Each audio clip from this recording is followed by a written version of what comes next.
Others come for your voice to be heard. Don't be quiet like a mouse. You gotta sing like a bird. Cast your vote. You got some options today. Grab your families and friends and let's lead the way. Oh. For the happy and early bird, by mail may be preferred. At the polls on November 3rd. Either way, make your voice heard. For the happy and early bird, by mail may be preferred. At the polls on November 3rd. Either way, make your voice heard. One voice can be a lonely sound, a cry in the distance, a whimper of doubt, yeah. But raise it up and we can gather a crowd where we all speak up together. They can't hold us down. Here are your options. For the happy and early bird, by mail may be preferred. At the polls on November 3rd. Either way, make your voice heard. Con tu voto ven hazlo por el correo temprano. 3 de noviembre es el último día de votar.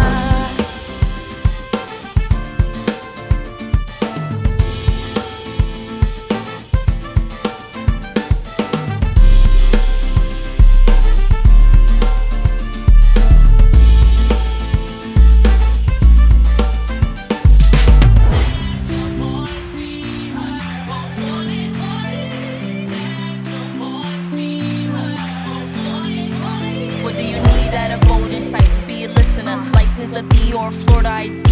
Student ID with a card or a signature. The more visitors vote, the less prisoners we feel like. So revealed like hand mail in, your vote so November 3rd can feel right. Facts. Oh, yeah. For the happy and early bird, By mail may be preferred. at the polls on November 3rd. Either way, make your voice heard. Con tu voto ven hazlo por el correo temprano. 3 de noviembre es el último día de votar. Protesting in the streets, yelling we want change, makes it loud and clear. There are things to rearrange. Register to vote now. Don't wait another day. Put the lawmakers in office who hear what we say. Go to the website voiceyourvote2020.com.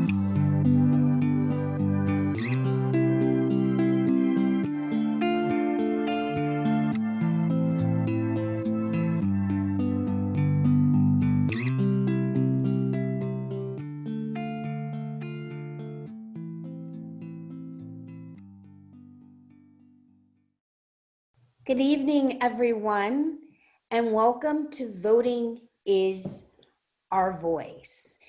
Tonight, we are going to discuss the 6 ballot initiatives that are on this year's ballot. I'd like to take this time to welcome you all on behalf of Women Talk Black. My name is Stephanie Owens, and I'm so glad that you're with us this evening. I'd like to now introduce our collaborating partner for tonight's event, Ms. Terry Lipsey Scott, the Executive Director of the Dr. Carter G. Woodson African American Museum. Good evening, Terry. Good evening, Stephanie, and good evening, everyone who's tuned in this evening for this extremely important presentation of information. Voting in Our Voice is a platform where individuals will have the tools they need to organize and engage in civic activism, which is more important than ever as social distancing will make getting to the polls and making our voices heard all the more difficult this year. If ever, there has been a question regarding the importance of voting, I think last night's debate solidified that. Voting is our voice, and it's critically important that we use our voice at the voting box. We look forward to you joining us in upcoming activities to include Roll to the Polls that will indeed kick off with a press conference on the 17th, and we're rolling to the polls on both the 24th and the 31st of October. Information will be forthcoming. Stephanie, will we have information at somewhere in between or at the end of the show that we'll make available to our viewing audience? Yes, at the end of the show, we will provide some information on how you can sign up for Roll to the Polls. Absolutely. Beautiful. Thank you so much. Thank you, thank you, thank you. And I have quite the honor to introduce tonight's moderator and facilitator. She's none other than Michele Rayner. She's a Clearwater civil rights attorney who won the primary in Florida's House of Representatives District 70. Again, the importance of voting. She covers the southern end of St. Petersburg and parts of Manatee, Sarasota, and Hillsborough counties, known for taking on cases dealing with racial and social justice. She will become our area's first openly LGBTQ woman of color to Florida's legislature. It's indeed my honor to welcome my friend and our future state representative, Michele Rayner Goldsby. Welcome, Michele. Unmute myself. Hi, everyone. Thank you, Terry, so much for that lovely introduction. Yes, we are dear friends, so it feels so great to have you introduce me. And good evening, everyone, and welcome to the Voting is Our Voice Florida Constitutional Amendments Forum. I'm Michele Rayner, and as Terry said, come November 17th, I will be your next House representative for District 70. And tonight, I am so pleased to be moderating this very vital discussion because I know we get caught up in the candidates and all of those things, but we need to know about the amendments that are on the ballot. Voting is Our Voice is a collaboration between the Dr. Carter G. Woodson African American Museum and Women Talk Black. Collectively, we partner on voter education information and training events to advance the Black vote in Florida. So before introducing our amazing panelists and moving into the discussion about the 6 amendments on your ballot, let me just provide some general information about the amendment process and about voting in the upcoming general elections. Also, I did want to add this as an aside, I wanted to add this as an aside. If you would like to submit a question for one of the panelists or myself, please drop it in the Q&A. Don't drop it in the chat, and we'll try to answer as many of your questions as possible tonight. If you're watching this via Facebook Live, also feel free to drop your questions in the comments as well, and we'll try to get to those as well. So this evening, we're going to be providing some information on the 6 proposed Florida constitutional amendments on your ballot to help you make a more informed choice. So these state ballot measures address constitutional language about who has the right to vote in Florida. Voting matters, minimum wage increases, Florida primary election system changes, voters' ability to participate in direct democracy, and finally, property taxes affecting homeowners and county budgets. So amendment proposals 1 through 4 were brought about through the Citizens Initiative process. This process requires a specific number of petitions to be signed by Florida voters before the proposed amendment can appear on the ballot.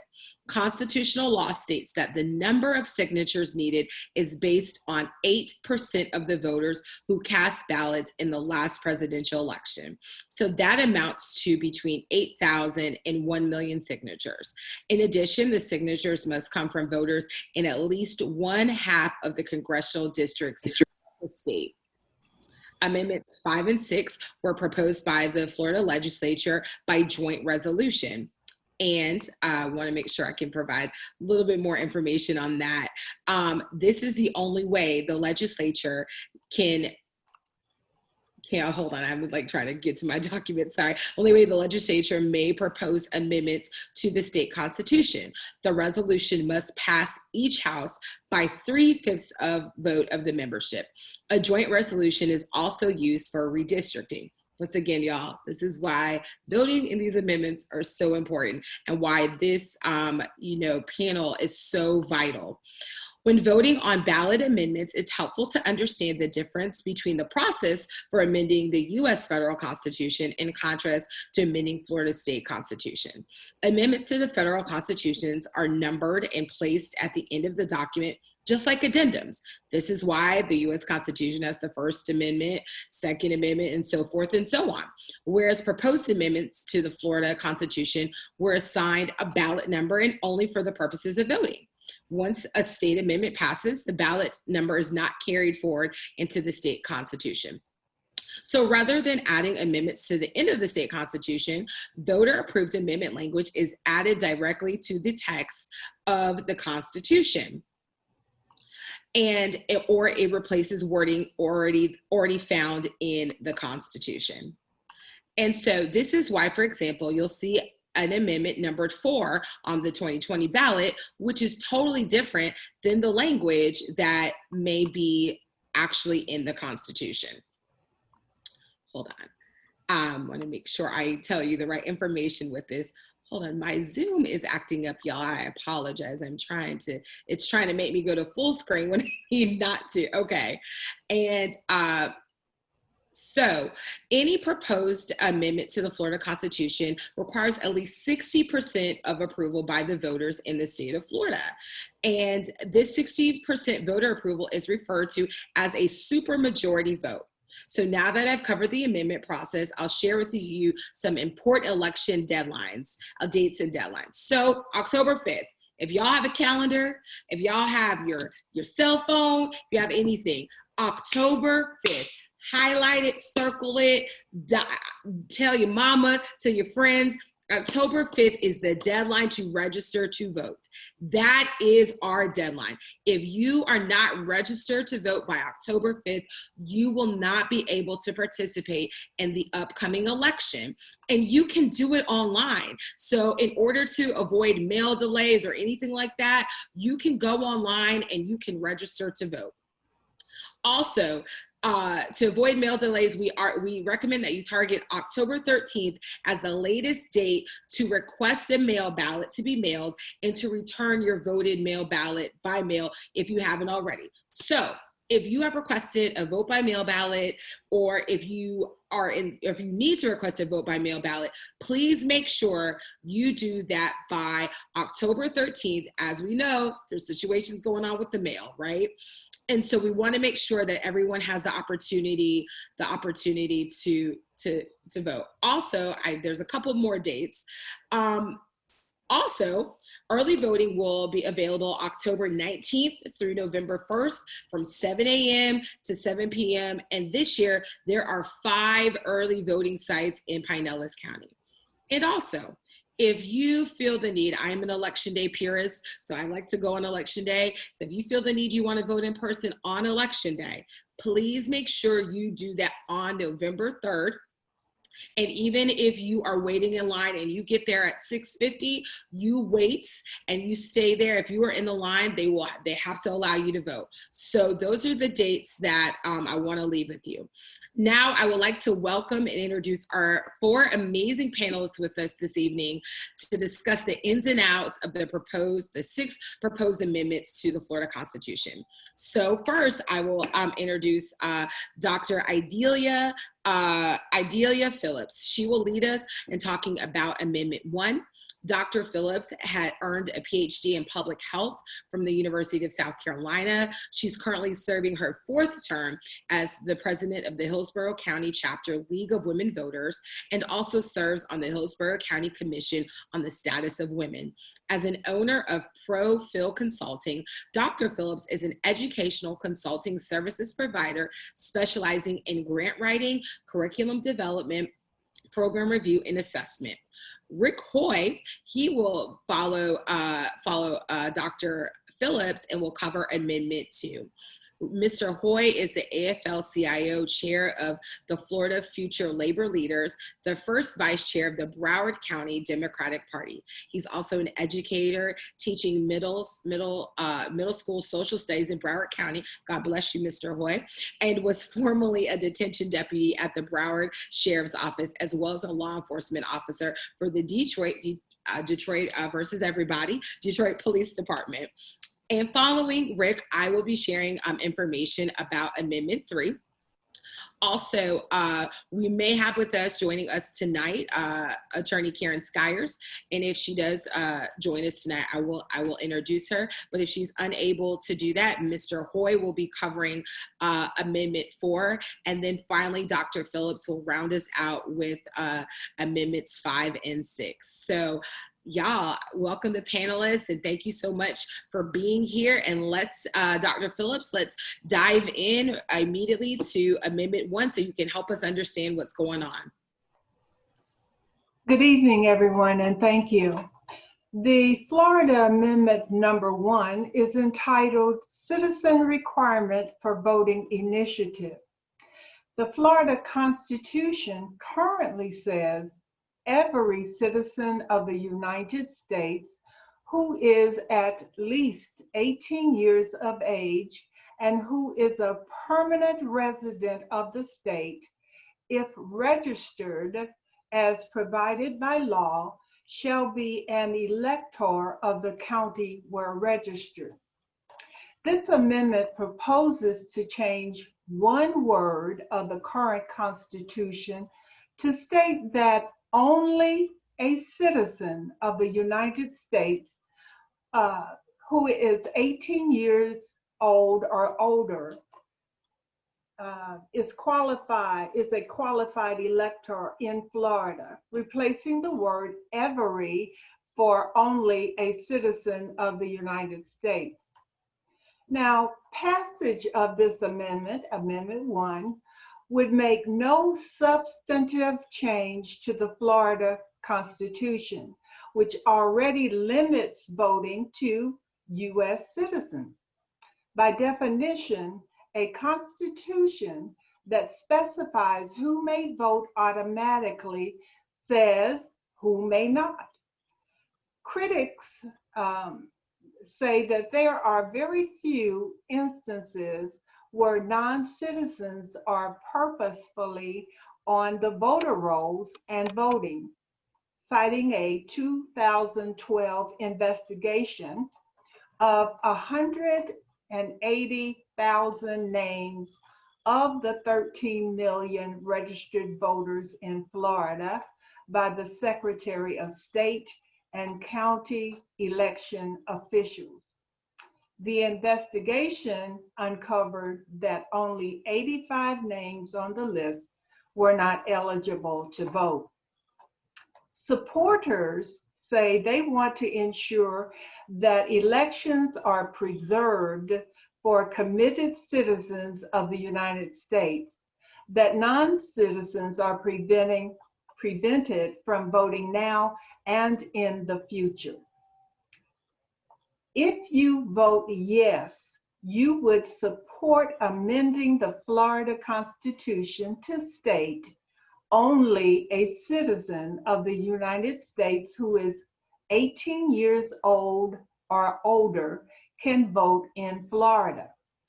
If you vote no, you would oppose amending the Florida Constitution, thus keeping the existing language that says every citizen of the United States who is 18 years old or older can vote in Florida.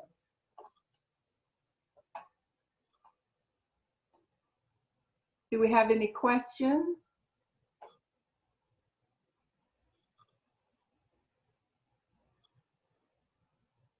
Well, here's a question. Who is behind this amendment? Florida Citizen Voters is the political action committee that sponsored this initiative. It was established by Erica Alba, General Counsel for Associated Industries of Florida, a business-backed group that has lobbied and campaigned on behalf of the state's utility industry, among other top industries. The committee is chaired by Jack Loudon, a former Republican state senator from Missouri, now living in Florida. He and his wife, Gina Loudon, supports similar measures on the 2020 ballot in Alabama and Colorado. And he chairs the sole source of Florida Citizen Voters Funding, which is Citizen Voters, Inc., a nonprofit based in Ponte Vedra. Hi, so Dr. Phillips, I'm gonna ask the next question. Okay. We have a question in the chat. Are there any organizations that have come out in support or in opposition for Amendment 1? There are several, and that is part of my presentation, so I will be listing those in just a few minutes. Okay, awesome. And the next question, if there is not a substantive change to the Constitution, what is the purpose? What is the real purpose? That's the question. What is the real purpose behind the initiative? The actual objective of this ballot initiative is unclear because the sources of the 8.25 million in donations used to get it to the ballot are not made available by the initiative's sponsor. However, the tactics used to gather and process the massive volume of petitions required to get this on the ballot both monopolize petition gatherers and overtax county election officials, effectively blocking other energy-related initiatives from processing. Great. So I think that's all the questions that we may have had for Amendment 1. Let me just double check. I think that is all the questions we had, Dr. Phillips. And if you could go back to the second question and highlight the organizations that have come out in support or in opposition of the amendment. Yes, the supporting organizations, as I mentioned previously, or its organization is Florida Citizen Voters, and also sponsor of this amendment. The opposing organizations are the League of Women Voters of Florida. Awesome. So I think that may be all of the questions that we have for Amendment 1. Dr. Phillips, do you have anything else? If not, we will roll to Mr. Hoye. Good evening. Good evening. So good evening, everyone. So I am, excuse my voice, we'll be discussing Amendment 2, which focuses on an increase in minimum wage. The minimum wage currently is $8.56 per hour in the state of Florida. It has not been raised since 2004. If this passes, the minimum wage will increase to $10 an hour effective September 30th, 2021. As I said before, $8.56 is the current wage. And the way this would work is every year on September 30th, the rate will increase by $1 each year until it maxes out in 2026. The future minimum wage is adjusted annually for inflation starting September 30th, 2027. And maintaining the current minimum wage would continue to drive workers to remain well below the poverty level. The poverty level is $17,800 for full-time minimum wage workers. And it's been very difficult for workers to maintain at that rate. There are opponents of this initiative. Opponents say that this will drive up labor costs, it will drive up costs that will have to be passed on to the consumer. The proponents, however, as I mentioned, state that there have been studies that have concluded that an increase of even to $12 an hour would actually be beneficial to those families and have a positive impact on the federal, on the state budget. So a vote yes would incrementally raise the state minimum wage through 2026 to $15 per hour. A vote of no would maintain the minimum wage at $8.56 per hour, keeping labor costs at the current levels. Excuse me. All right, all right. I always call Mr. Hoye, I know you're a teacher, but Rick, we do have a question on Amendment 2. Do you have information about the last time that Florida raised its minimum wage? Yes, it's been 16 years. So dating all the way back to 2004, that was the last time that we've raised the minimum wage. Efforts to increase it to now have been unsuccessful, but there is a great deal of support for this, so it actually may have a chance to pass this time around. Okay, we have a couple of more questions. The next question is there widespread support for increasing the minimum wage? Yes, I believe 800,000 signatures were validated. The support passed the threshold.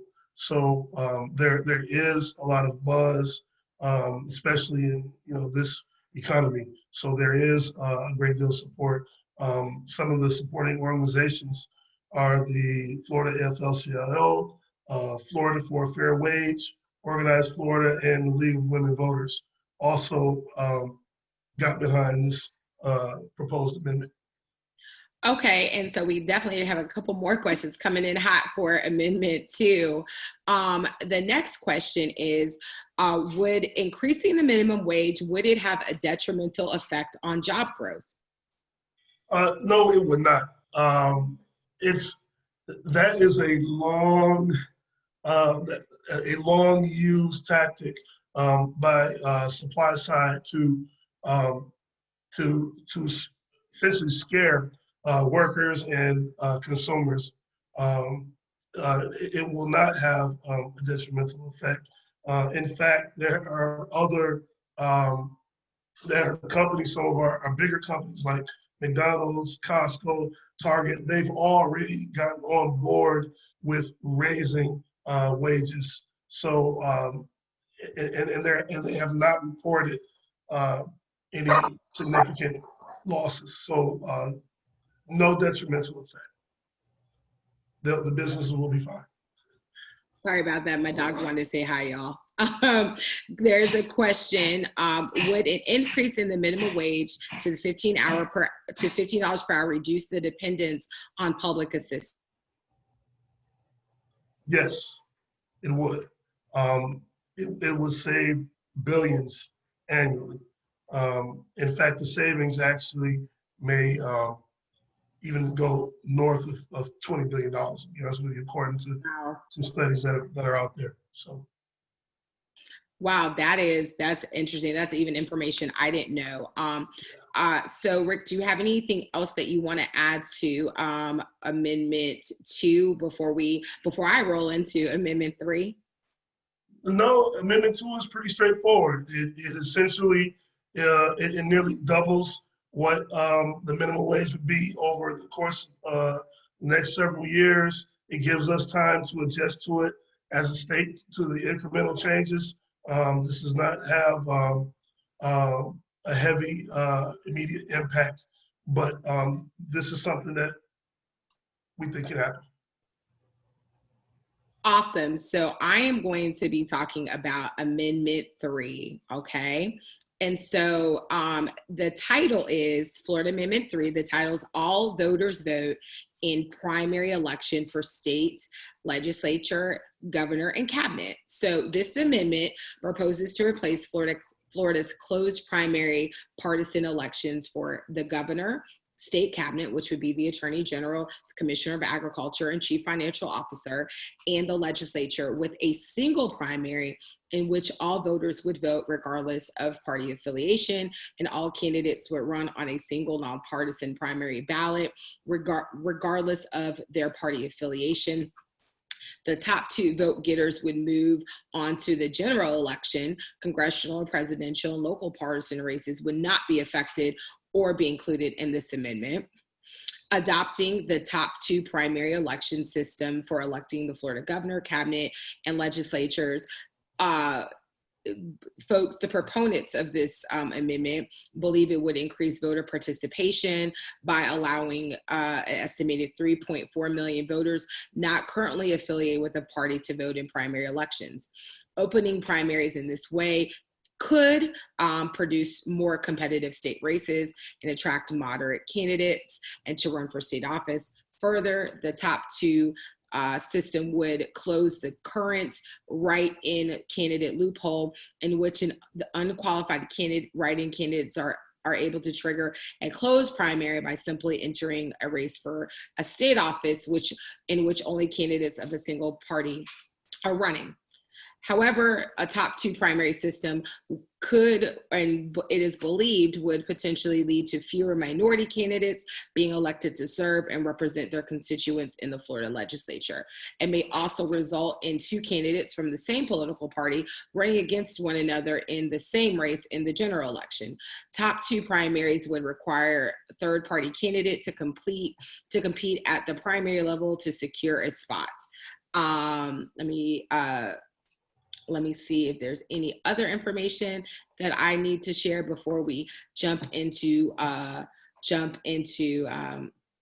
questioning. And I want to add this: continuing Florida's closed primary election system for state partisan races would effectively maintain 2-party control over state government and help ensure nominated candidates conform more closely and consistently with positions held by the 2 major political parties. In addition, closed primaries better enable voters to elect candidates that more closely reflect and represent the racial makeup of their legislative districts.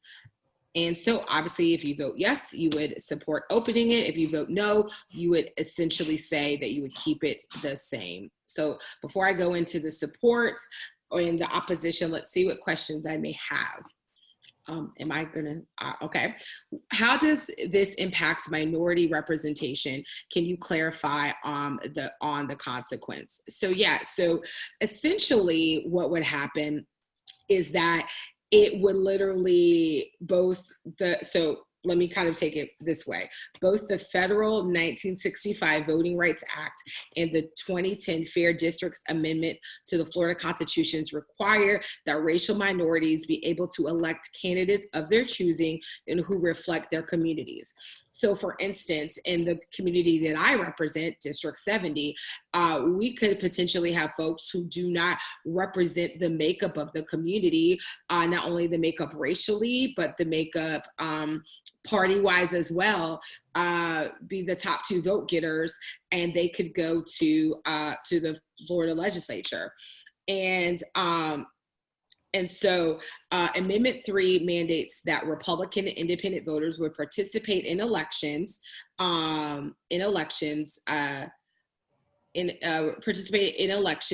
in minority communities, making it harder for Black and Hispanic candidates to go to elective office.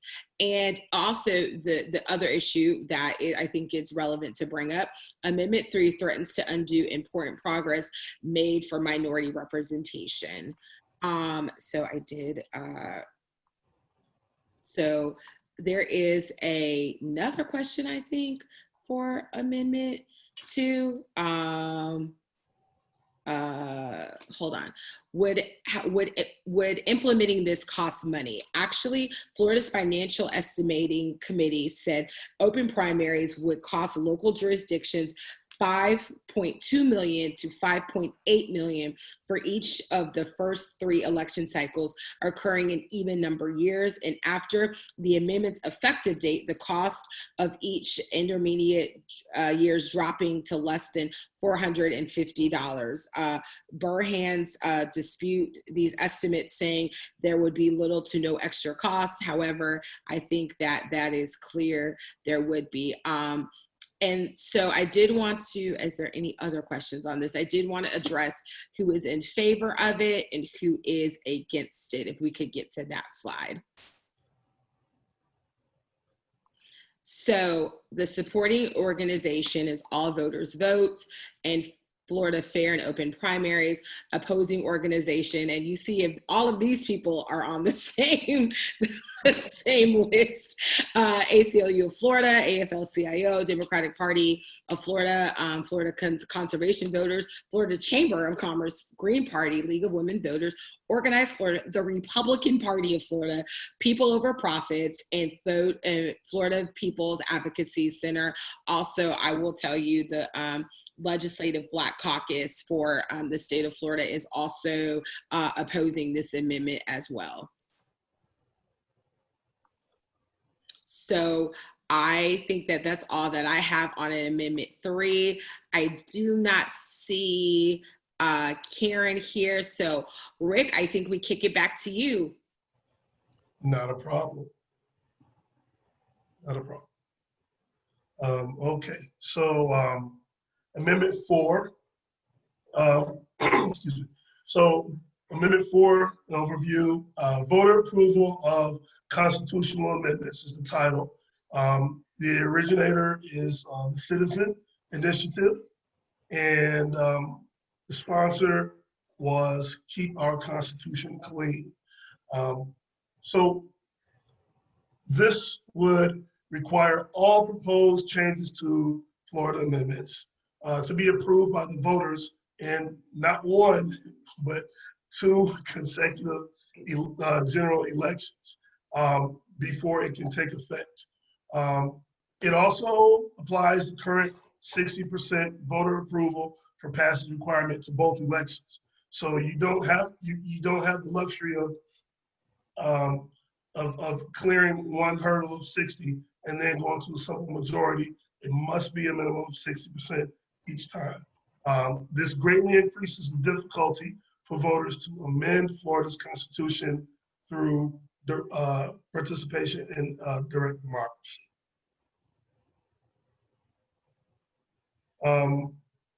All right. I don't see any questions for this. I do think that this slide is helpful if you can maybe go through it with us just briefly, the current versus the proposed process for passage. Absolutely. So, so if you see here, so the current process, a citizen initiative qualifies for the ballot, or an amendment is referred to the ballot via the legislature or commissions, and then the amendment is rejected by voters, or the amendment is approved by voters, and then you go on to the Constitution, and it goes on and is amended to the Constitution. The proposed process under this amendment, a citizen initiative qualifies for the ballot, or an amendment is referred to the ballot via the legislature or commission, similar to the current process. And amendment is rejected by voters, or it's approved by, again, a supermajority of 60% of voters. Under the proposed item, the amendment is placed on the next statewide election ballot for voter approval or rejection. And then the amendment is either rejected by voters, or the amendment is approved by 60% of voters before it is finally amended to, before it finally amends the Florida Constitution.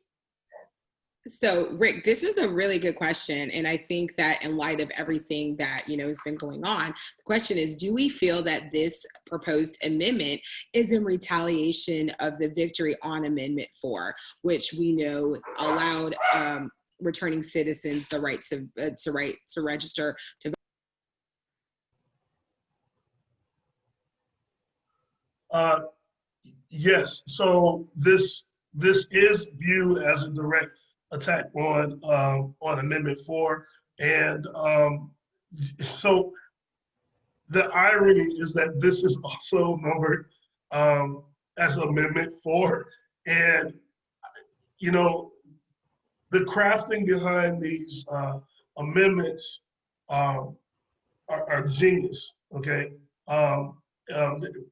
so you must do your research or you can't get duped. So, for example, in 2018, Amendment 4 passed by the supermajority threshold to restore rights to uh, returning citizens, so that they would regain their right to vote.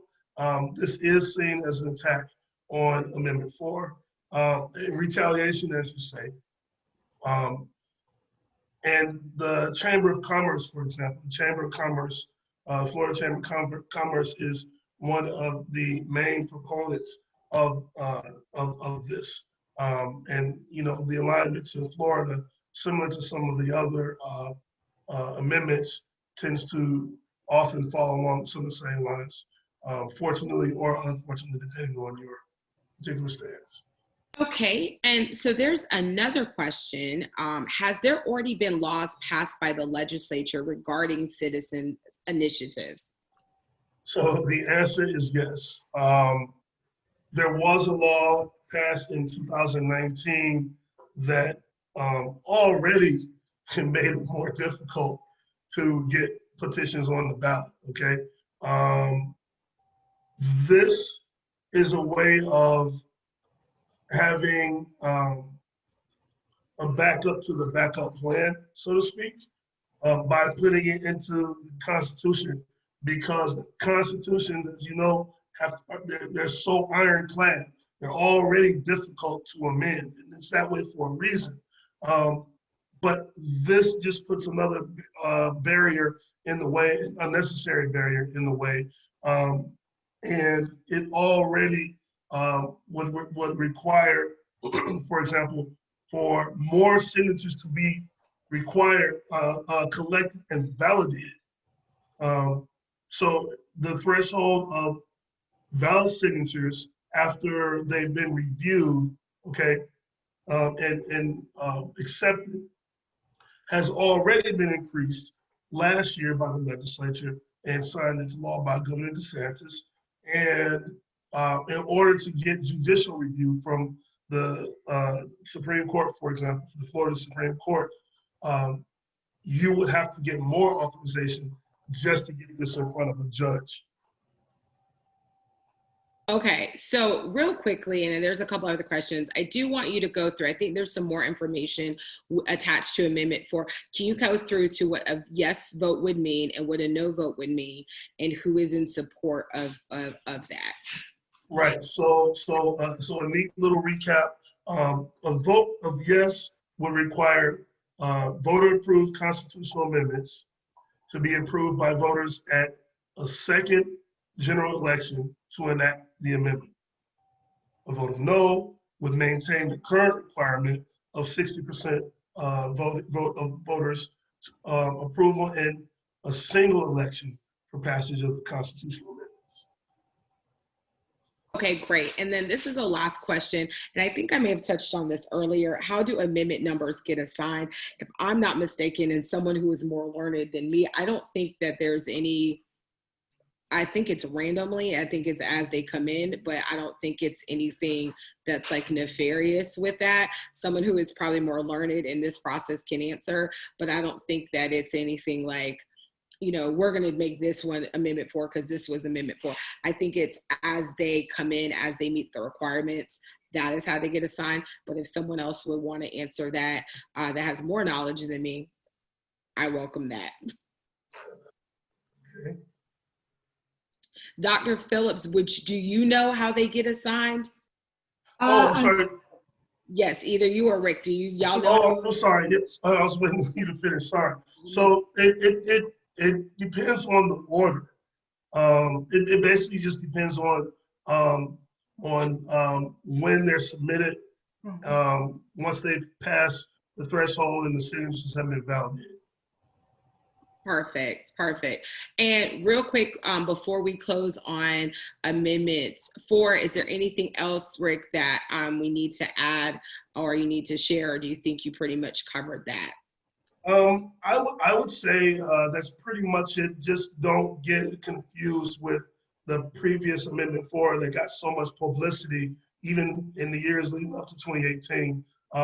Just make sure that you have a quick reference tool to know that it is different, and to understand that this would put another roadblock into the process. Awesome. Thank you so much for that, Rick. And Dr. Phillips, we are going to kick it to you. I think you are going to cover our 5 and 6, and I know that these are super important. So please go ahead, take it away for Amendment 5. Okay, the Florida Amendment 5, entitled Limitation on Homestead Exemption, was proposed by the Florida legislature, and it is being referred to citizens for approval.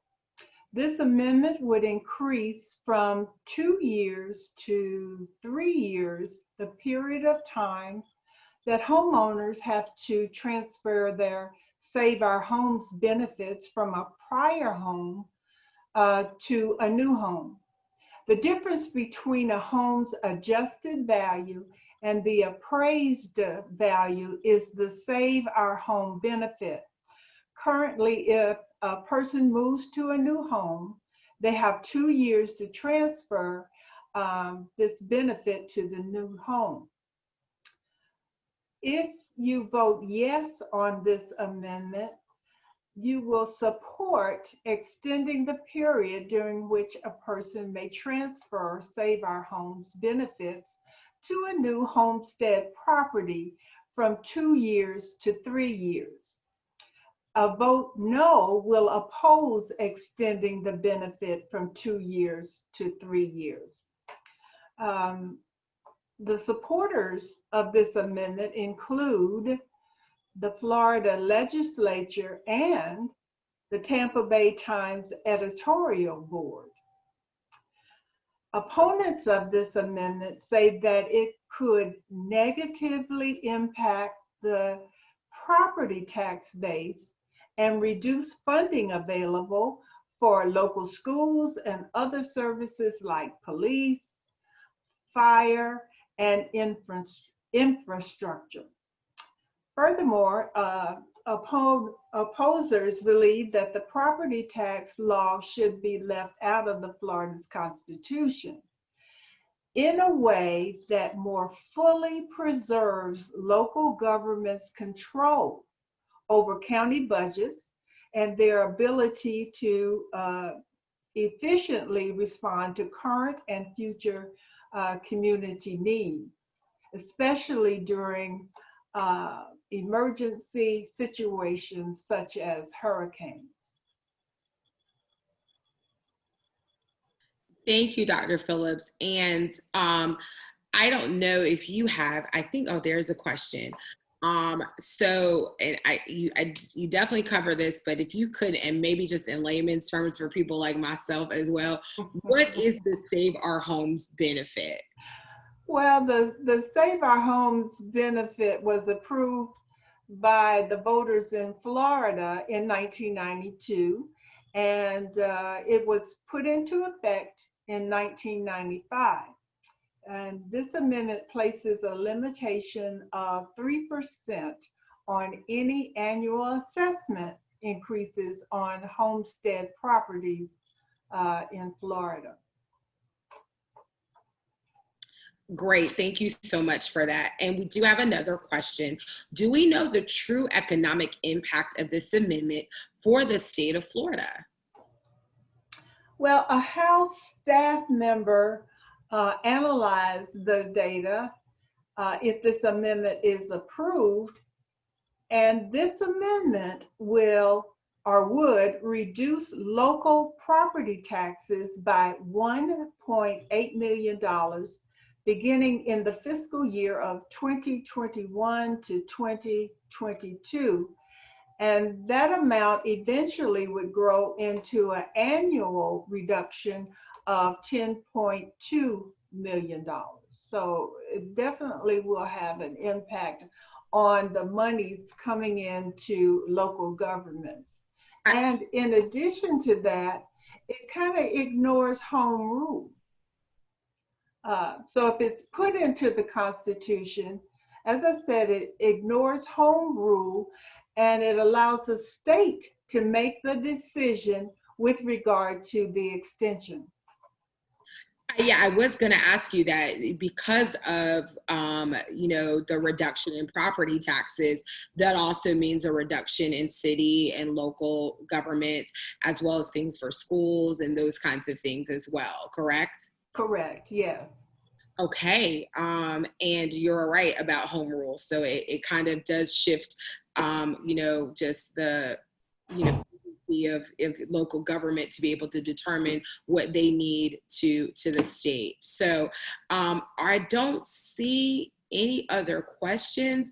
I know you did go over the supporting organizations and the opposing organizations. Dr. Phillips, on this particular amendment, is there anything else that you want to highlight or add with regard to this amendment?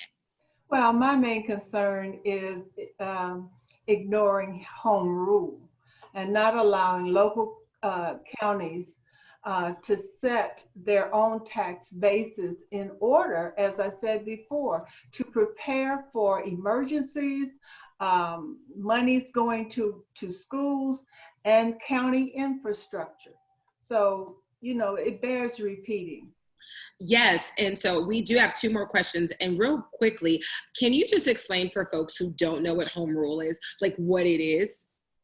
Well, home rule is allowing counties to determine, for example, their tax base and how monies are fed into that tax base, as I said before, to support very important infrastructure like police, fire, education, and preparing for emergencies.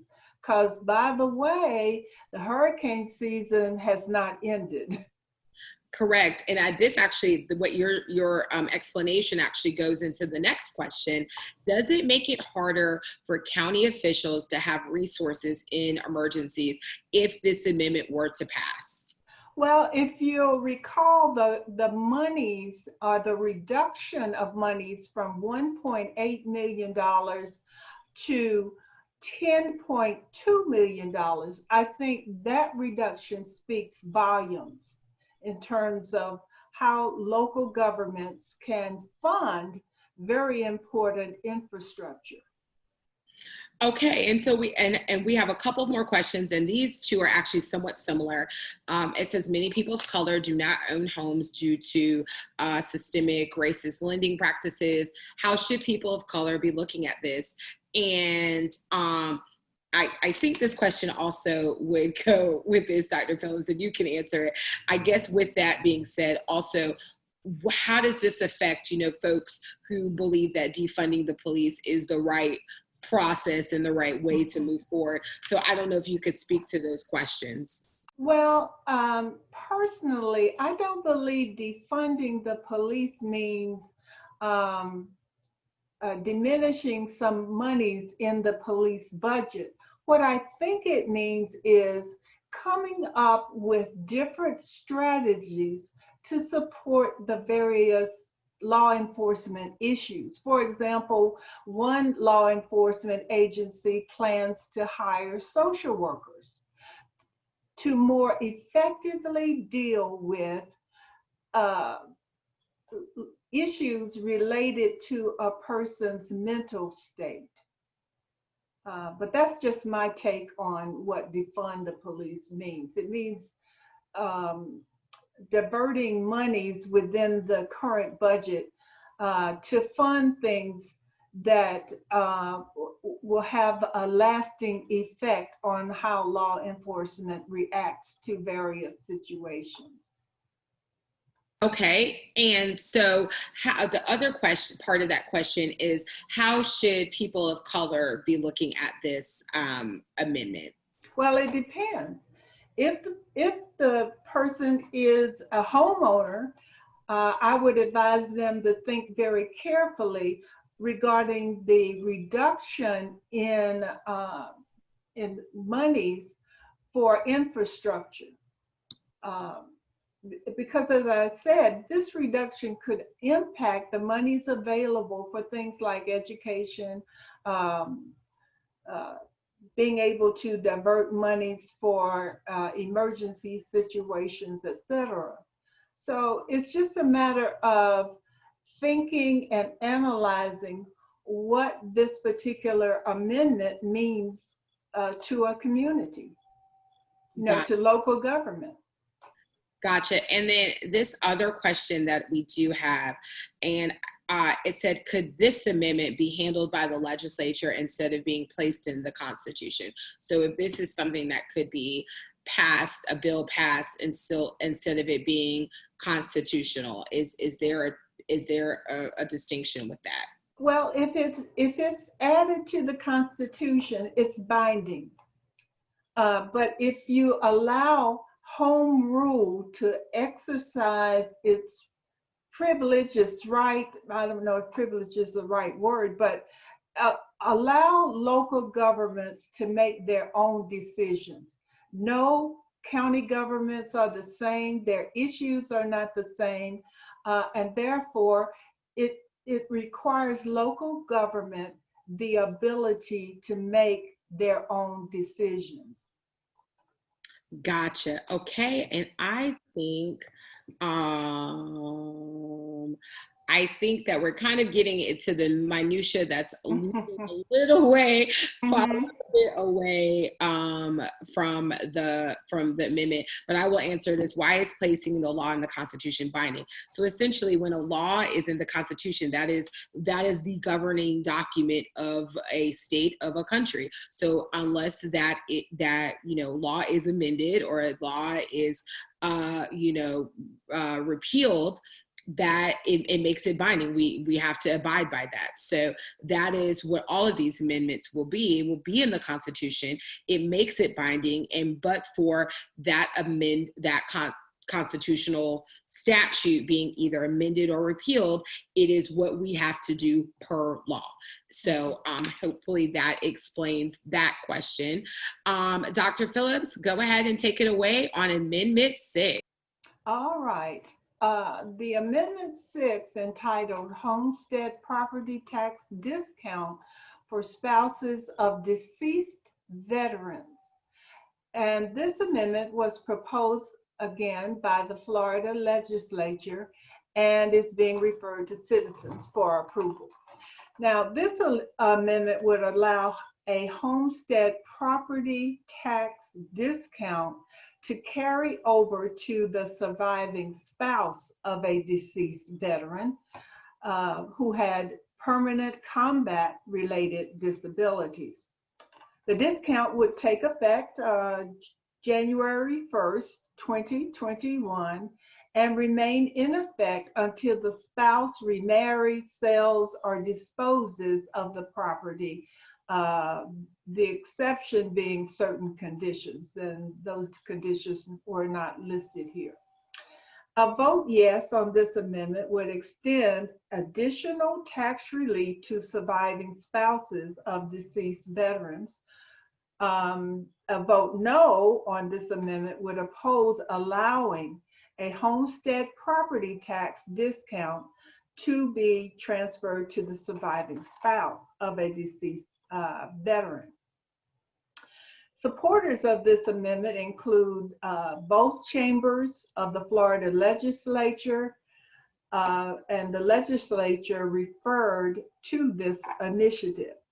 The opponents of this amendment believe that tax law, and here we go again, that tax law should not be included in the Florida Constitution because it makes it difficult to alter in an emergency response or economic conditions, and limits the ability of local governments to control their own budgets based on county needs. In this regard, it places limits on home rule. Right. Let me see if we have any questions relevant to Amendment 6. I don't see any questions, but I will ask you to do the same thing that we did for Amendment 5. So for people who are lay people like myself, can you just kind of break it down in layman's terms? Like, what does that really mean? Yeah, in essence, this again is ignoring home rule. If this amendment is put in the Constitution, local governments lose their control with regard to taxes. And then if it is indeed approved, it would take another amendment or an editing, for lack of a better expression, in order to reverse it. So there again, you're taking away the ability of local governments to decide what is necessary and what types of funds are required. And I'll just use in case of an emergency. Okay, so I'm going to ask this question because this is the question that came to my mind as well. Should we deny these benefits because we want to maintain power? This is cutting off our nose to spite our face. I agree with home rule, but people need these benefits, specifically widowers and widows and widowers of veterans. So didn't know if you had just to a point to that with regard to Amendment 6. Well, it's a matter of what's more important, I think. To have a very stringent amendment in the Constitution that will affect all local governments, or on the other hand, the ability of local governments to make their own decisions. Gotcha. And we have this question. How does this affect my children's education, especially during a pandemic, if county governments are restricted in responding during an emergency? I think I alluded to that in the previous question. We are in an emergency situation. Correct. The pandemic is an emergency. So it could possibly, if the coffers are decreased by way of, property tax, then it could be or could impact education, as I said previously for Amendment number 5, and just the infrastructure, public health, and the kinds of materials, vaccines, medications necessary to deal with a pandemic could certainly affect education, law enforcement, any number of departments within a county's infrastructure. Great. And I don't see any other questions. And I think, Dr. Phillips, did you highlight who is in support and who is in opposition? Yes, this amendment, of course, was the originator. The Florida legislature was the originator of this amendment, and the League of Women Voters of Florida opposes this amendment. Okay. I'm going to just maybe give it 10 more seconds to see if any other questions populate, because I know sometimes different questions will come. So, okay. Well, seeing no further questions, I want to thank all of us for, for being here, and, and all of the panelists for providing great information. Dr. Phillips, Rick Hoye, I really appreciate you for being here. I appreciate Women Talk Black for having this. And, on a final note, elections are a chance to stand up for what matters the most to us and to have an impact on the issues that affect our communities and our families and our future. We're all equal at the ballot box. I know, especially in light of last night's debate, it's so important that we remember that we're all equal at the ballot box, but only if we vote. And I always say your vote is your voice. Beyond your commitment to vote, please take the next step by encouraging everyone you know as well to cast their ballots. And also, come up with a vote plan, come up with how you're going to vote, when you're going to vote, whether it's voting by mail, voting early, or voting in person on November 3rd. And also, before I pass the mic again, I would like to thank the panelists for being here to educate us on the 6 ballot amendments. I know this is not like the sexiest thing, it's not the candidates, but these are things, these amendments have the potentiality to really change our life and to change, how we move, financially and otherwise, and who we vote for. I'd also, again, like to thank the Dr. Carter G. Woodson African American Museum and Women Talk Black for hosting and organizing this wonderful program, as well as the 34 other community partners who have stepped up to sponsor Voting is Our Voice Forum. Please check the chat for a list for all of our community partners, because if I said them, I would be here super late, but they are a tremendous organization. And finally, my thanks to all of you who joined this evening to learn more and inform your votes. All right, I am going to turn it back to our host. I believe Ms. Williamson is actually going to be closing us out. Yes. Thank you so much, Michelle. And first of all, I just want to thank you for such a wonderful job. Let's all give her a hand for handling this beautifully. Thank you. Even though it's not the sexiest thing, you made it almost sexy. So we thank you for that. Also, we want to thank Stephanie Owens from Women Talk Black, Terry Lipsy Scott from the Carter Woodson African American Museum, and a special thanks to our panelists, Rick Hoye and Idelia Phillips. Thank you so much for joining us and breaking all these amendments down for us to help us understand them better. So we really appreciate that. And thanks to all of you for joining us today. We will see you next time. Thank you. Good night. Thank you all. Have a good night.